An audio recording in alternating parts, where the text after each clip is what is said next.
Hey, and welcome to video 2 of week 6.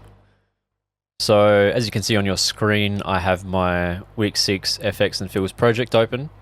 So make sure you get that open on your screen as well, on your computer, and that you can see everything should be the same as it is in this video. So what we're going to be doing is, let's just have a quick listen to what we've got here. So this is basically a little project that I made probably about a year or two ago. And I never actually did anything with it, so I was like, you know what, why not use it for an exercise? So this is a little track that I made. It's just one of my ideas that I came up with that never eventuated into anything. So we're just going to take this and let's just listen to it first, and then I'll explain what we're doing.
Okay, it's pretty much the same till the end of the verse 2 there.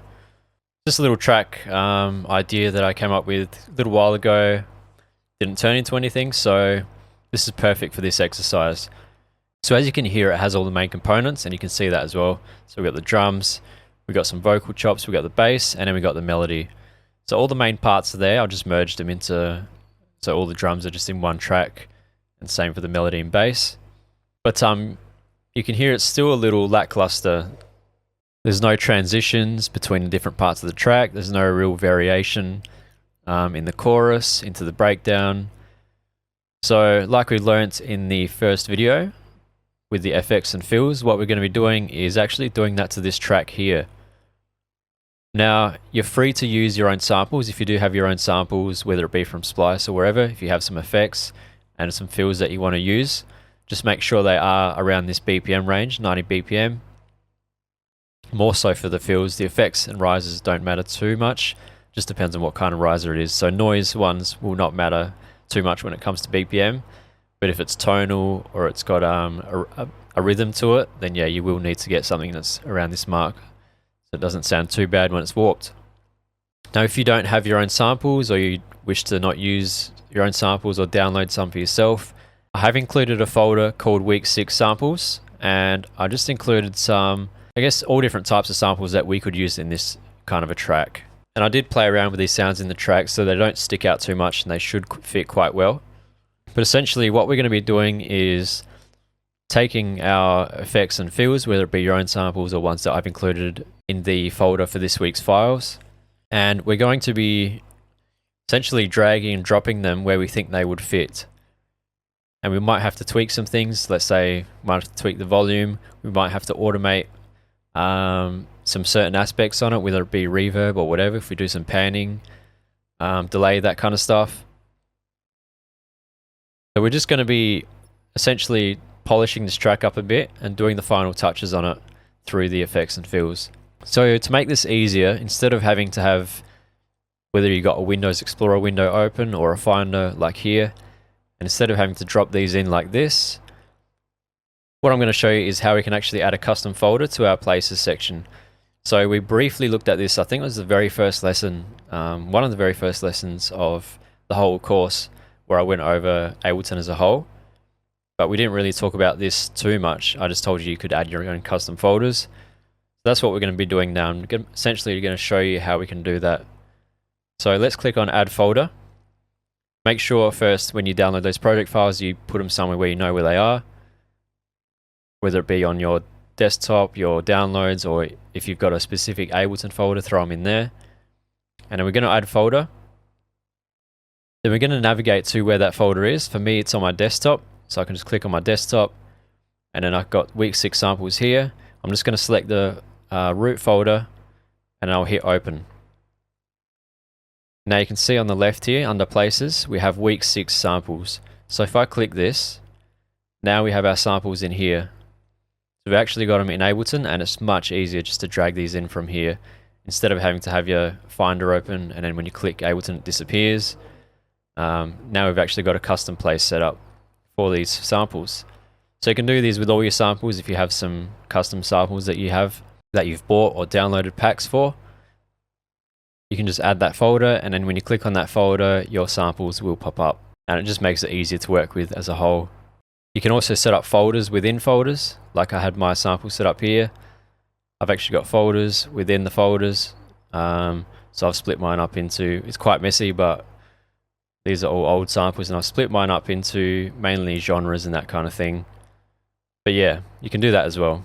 I'm going to be using these samples that I included with this week's files. So if you want to follow along, you can follow along with me exactly. Or you can throw in your own samples if you want to mix things up a bit and make your own kind of track. So first things first, we need somewhere to throw these samples into. So I'm going to create a few audio tracks. So I'm just going to hit Command T or Control T a few times. I just like to have a few that I can work with. Now, one thing I'm going to introduce you to is grouping inside Ableton. It doesn't matter if it's session or arrangement view. You can actually group tracks together. So I can select all these audio tracks that I made. So I'm selecting the first one up here, clicking this one, and then I'm shift selecting down to the bottom here, and that will select everything in between. And then what I'll hit is Command G or Control G. You can also right click, go to group tracks.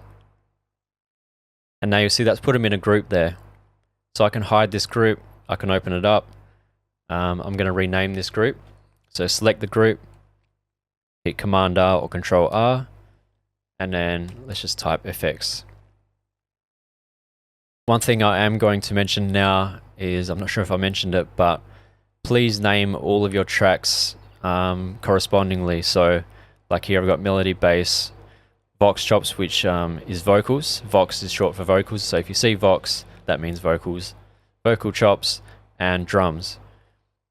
So that when I'm looking through my project in Ableton, I actually know what I'm looking at.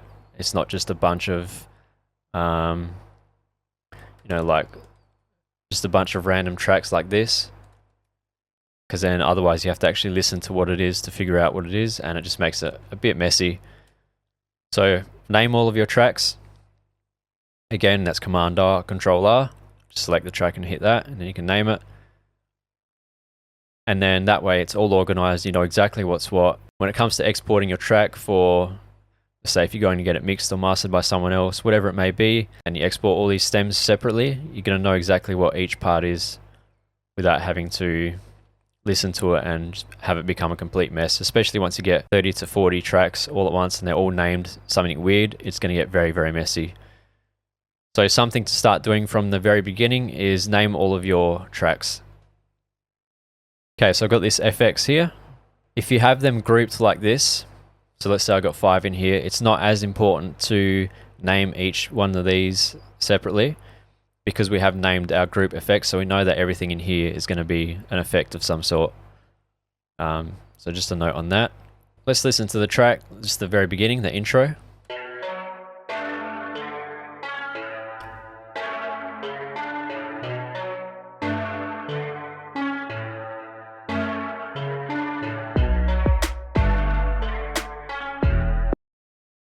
So straight away, it feels like it needs something to introduce us to the song. It just comes out of nowhere with that melody, which works. But for the sake of this exercise, we are going to add something to it. So we are probably going to want to use something like an impact or a downlifter.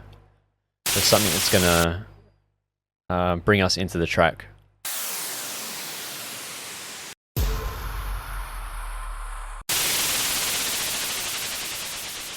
So some of these are more extreme than others. Let's try this one up here. It's pretty loud, but we'll see how it sounds. Now, obviously, that is way too loud. So I'm just going to bring this down quite a bit. Remember, FX aren't meant to be loud and in your face most of the time. They just sit in the background in the subconscious of the track.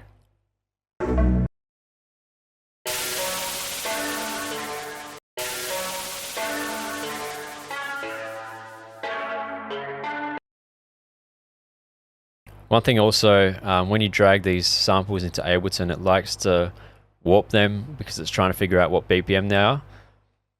But since it's a downlifter, you don't have to worry, and it's just noise, you don't really have to worry about the tempo too much. So we're just going to unwarp it, so it's playing at whatever the original tempo was, what the original sound sounded like.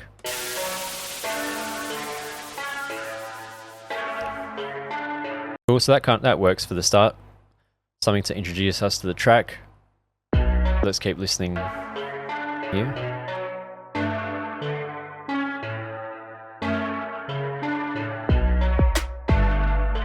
We probably want something to carry us from the intro into the verse.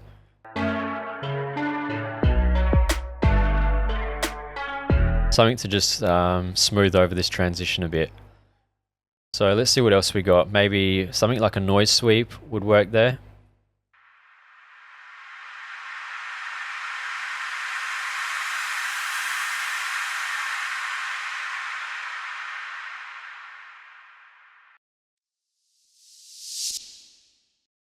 Maybe the short one, just to bring us from the intro to the verse. It's not a big transition, so we don't need to use an effect that's as full on. Now just make sure your grid's suitable to what you're trying to do. So you can see here, let me just unwarp this. Might have to go down even further in my grid.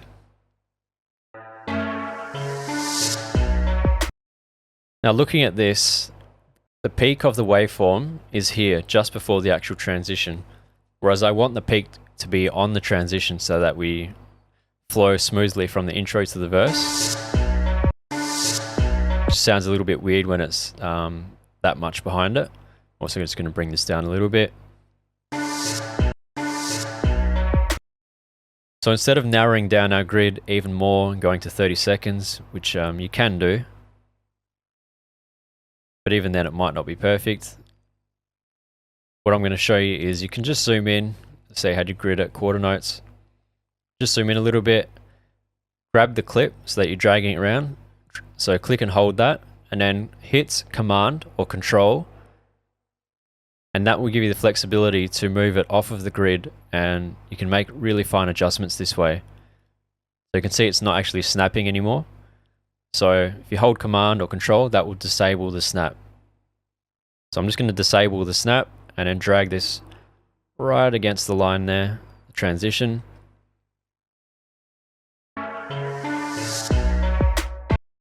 Maybe just a little bit further because the left and right are offset a little bit. There. So now that's working much better.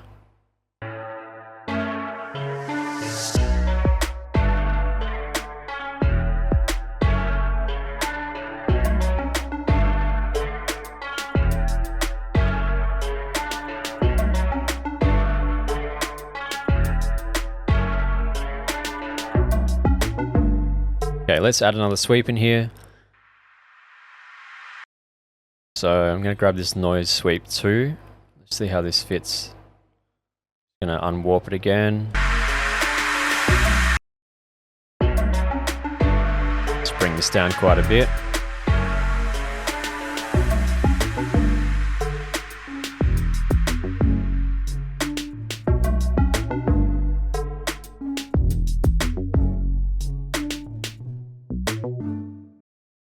Okay, so we're transitioning from the verse and then from the verse to the pre-chorus.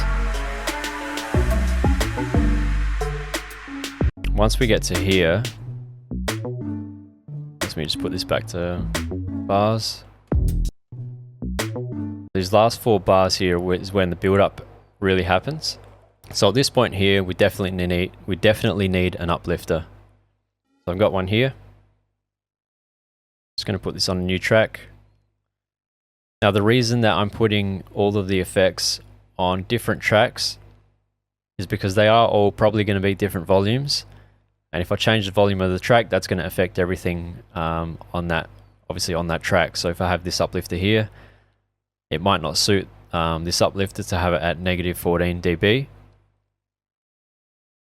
So I just do like to have them on separately on their own. That way I can manipulate them as I need. It also helps if you want to process the effects separately. So if you want to have a reverb on them, filtering, EQ, all that kind of stuff, you can do it separately instead of affecting everything on the one channel.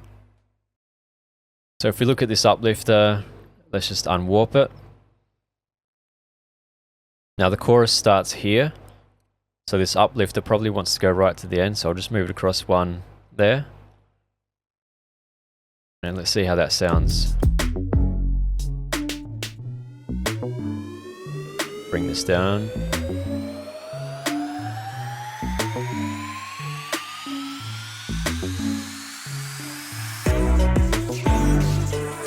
Okay.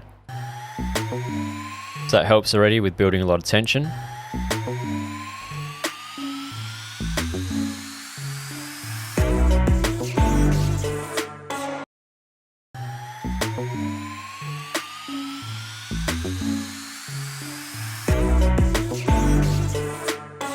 Probably not building enough tension just yet. Probably needs something a little bit, I think it needs something a little bit extra. Right, so we have this reverse vocal here. Let's listen to this. Every time you click a sample in here, it's going to preview it down the bottom, as long as you got the headphone icon on. So this might actually help to build even more suspense. So I'm just going to drag this in below. Now let's see what that sounds like.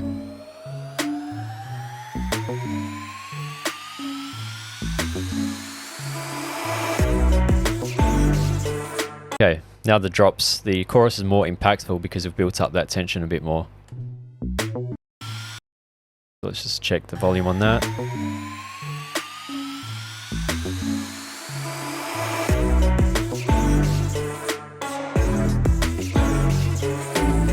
Cool, so that's working much better. So you can see I will turn these off, so the uplifter and the vocal, and I'll just play this build up again.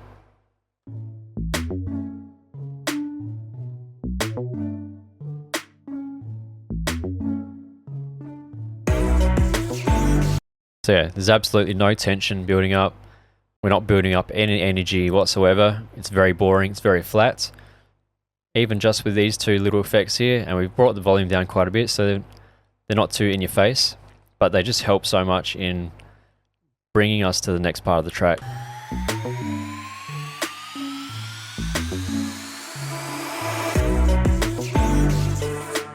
Now it feels like it needs something right on the drop there. So I'm going to add another audio track. Now let's look at the impacts. Downlifter, we'll use downlifter 1. Let's try downlifter 2. Might just have to bring this down quite a bit.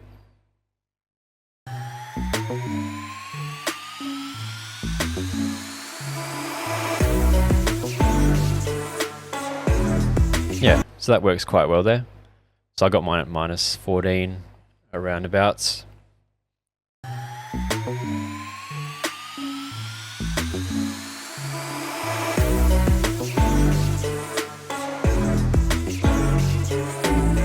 Okay, so that build up is working much better.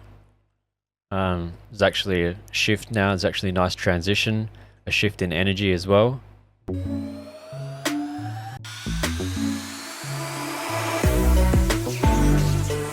Cool, let's look at the chorus.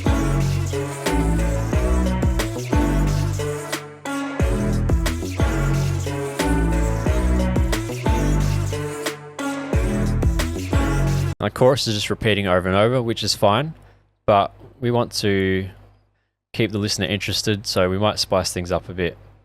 So what I'm going to do is, at the end of this fourth bar here of the chorus, I'm going to get rid of these drums. So the way that I'm going to do that is you can do this as well on yours. I've gone to quarter notes here, and I'm just halfway in between the chorus. I'm just going to click here right in the middle, and I'm going to hit Command E or Control E. What that's going to do is that's going to split this audio clip. So now I can chop it off from each end, now that I've made that split in the middle, so I can do it the other way as well. So now that we split it, I'm just going to get rid of the drums for the last two quarter notes here. So for the last half of this bar, and I've just deleted that. But I haven't actually deleted it. It's still there in the memory because I haven't consolidated it. That way, if I absolutely hate what I've done and I want to undo it, I haven't consolidated it, so I can just bring it back. And I can even just drag this out and get rid of that split altogether. But I'm going to leave it like this, so just half a bar is empty now.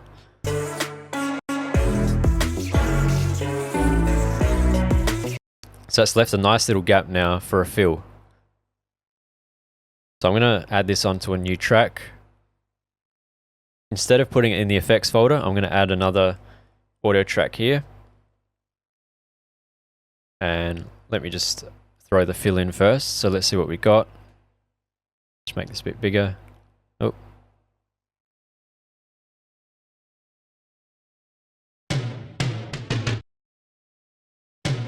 So I've included two fills with the files.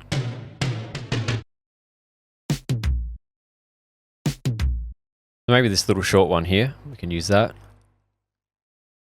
Just going to stick it right there. See how that sounds. So I'm just lining it up to where I've left that gap in the drums.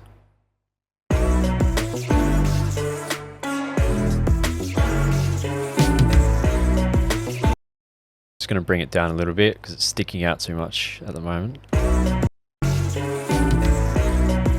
But it does need something else there. So I'm going to add this into the effects. So to add another track into the effects, I'm just going to click anywhere inside the effects here and hit Command T or Control T.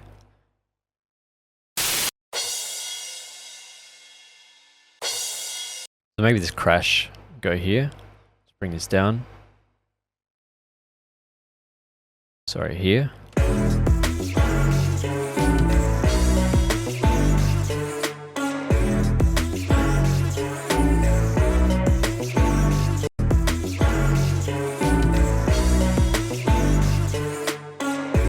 I'm going to test something as well. Let me just take this crash and I'm just going to copy it, Command C, Control C, click over here, and I'm going to paste it, and then I'm going to hit R to reverse it. Make sure I unwarp as well. Just see what this sounds like.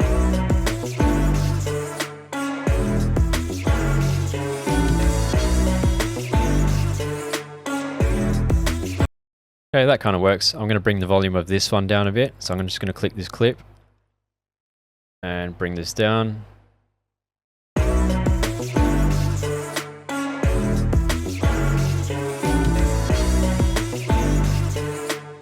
Cool, liking that.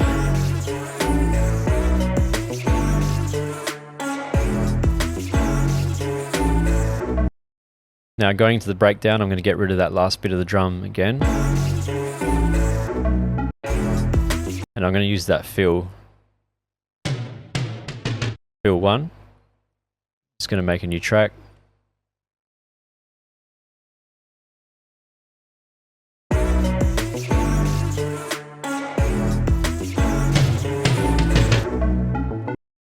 Bring down the volume.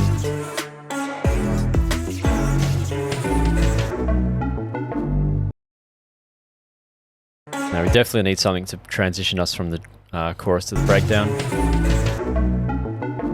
I think an impact would go nicely here. So if we haven't got one that we've already used, okay, let's grab a new track. Insert a new track there. You have to select the track inside the effects group and then create a new track. That way it creates it inside. Okay, so this impact here we haven't used yet.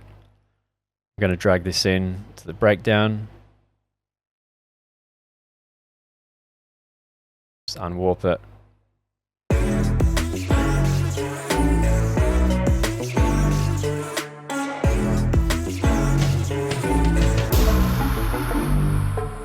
Pull down the volume a bit.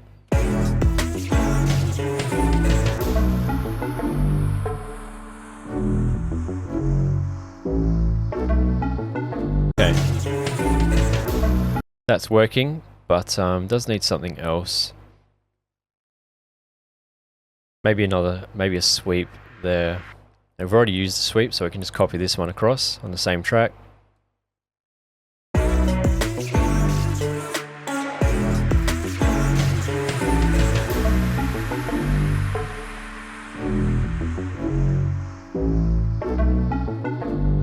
Yep, that's working.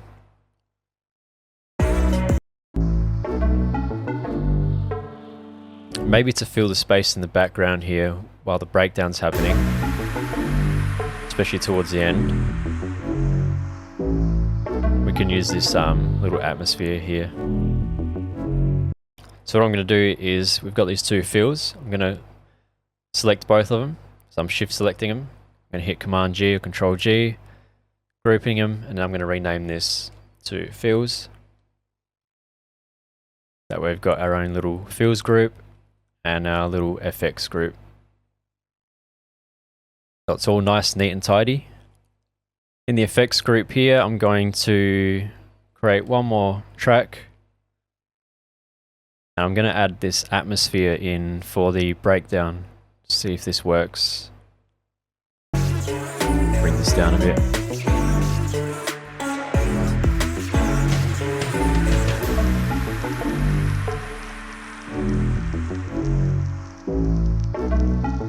This sound is just like a background, almost like a vinyl crackling kind of sound, like a static.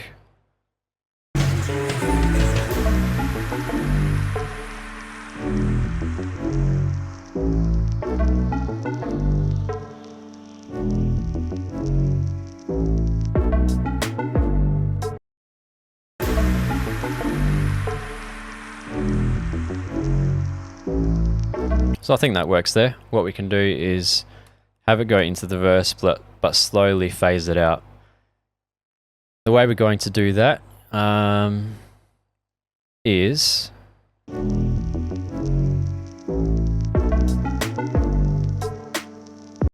let me just unwarp this first so that it loops a bit nicer.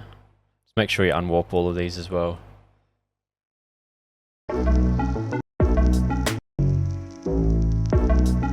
Okay, so yeah, we'll slowly phase this atmosphere out as the verse progresses.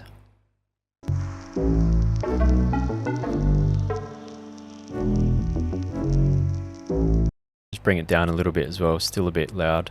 We just want it to be in the background.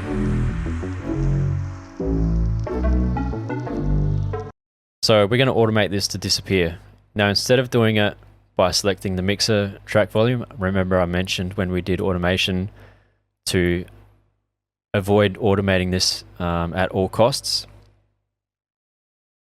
What we're going to do is I'll show you another way to automate volume that doesn't involve actually changing this. So introducing you to an audio effect. So if we go to audio effects and we got utility, you can drag this utility onto the atmosphere. And now this gives us a gain knob here. Gives us a bunch of other options which we'll cover at a later stage. Probably in about a couple of weeks we'll cover all this.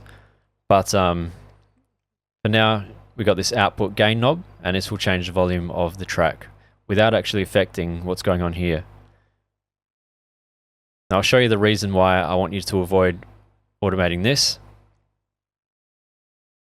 We'll do it properly first, and then I'll show you what would happen if we automated that.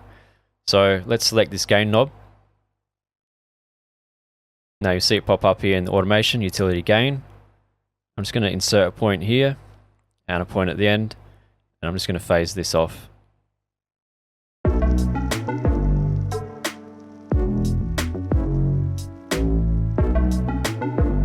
So now that sound slowly fades out into the verse.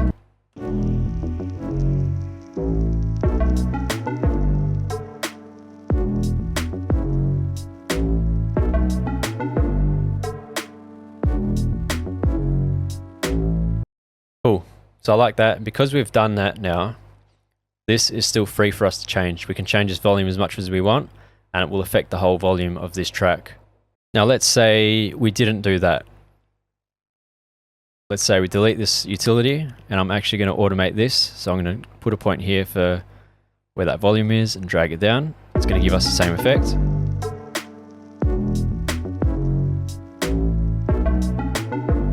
Okay, so let's say, yep, I love that. I've automated the volume. But now all of the tracks are too loud and I can't do a mix down properly, so I'm going to have to bring all my tracks down. So you select all your tracks.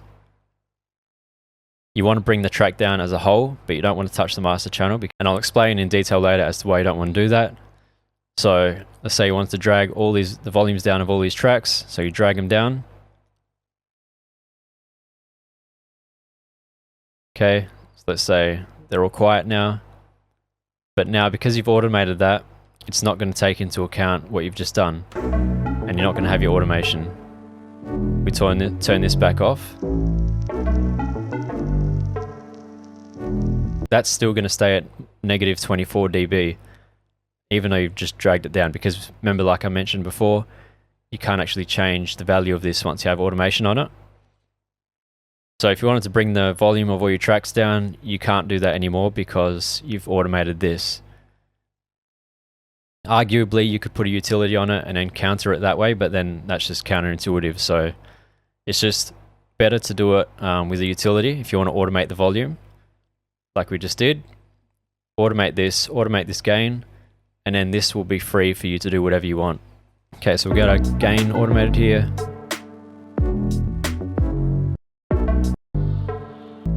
Alright, we won't worry about the rest of it. I just wanted to focus on this first little bit because it's going to repeat anyway. But let's see what we've got and how it's sounding.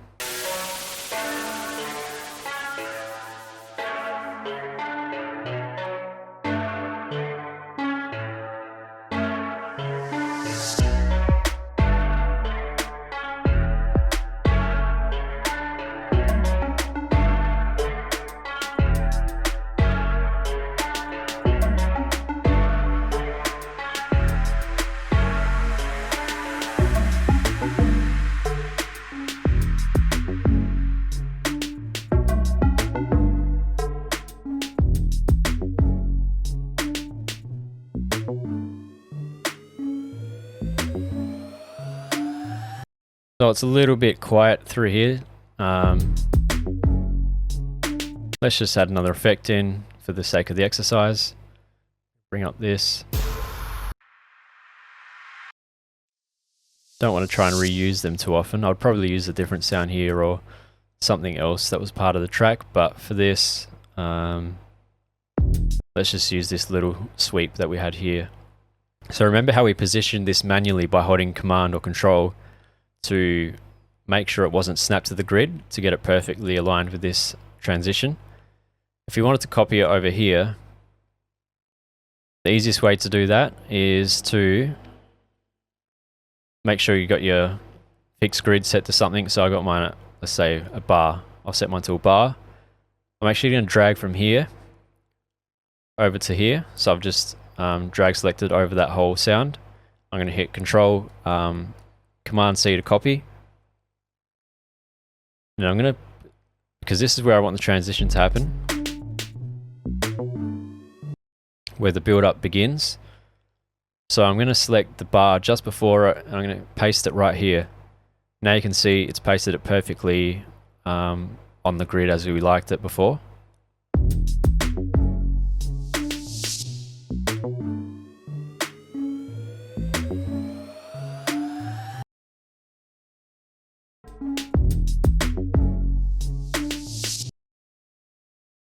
Might even be able to put a fill there. Let's just try this. Nah, that kind of sticks out a bit too much. What about the other one?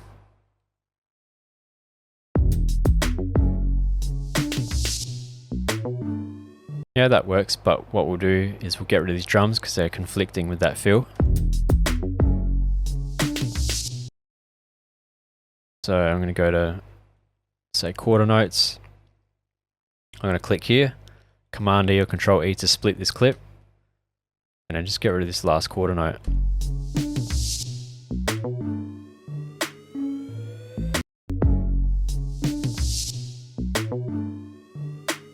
least that lets us know that there's a new part of the track happening.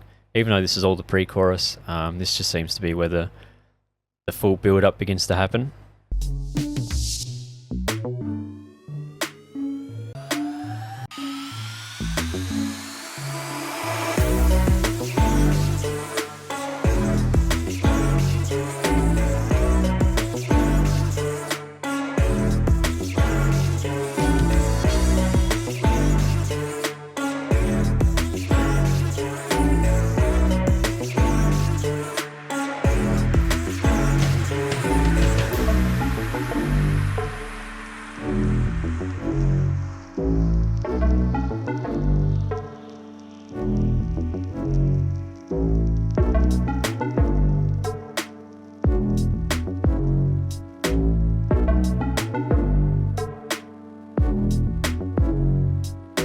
Okay, there we have it. So those little effects and fills have helped the track come to life and just ease those transitions a little bit more. Keeps us engaged as a listener because there's something always happening every so often. Instead of just cutting to the next phase of the track, we're actually blending those points now. So we've also built up a lot of tension here for the chorus, which is what we wanted to, which was our aim. And then released it for the chorus itself.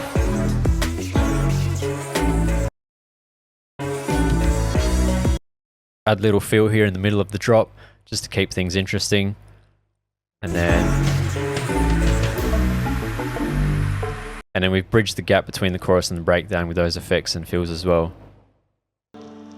Just add a little background atmosphere for the break and automated that down for the verse. Okay, so that's pretty much this lesson.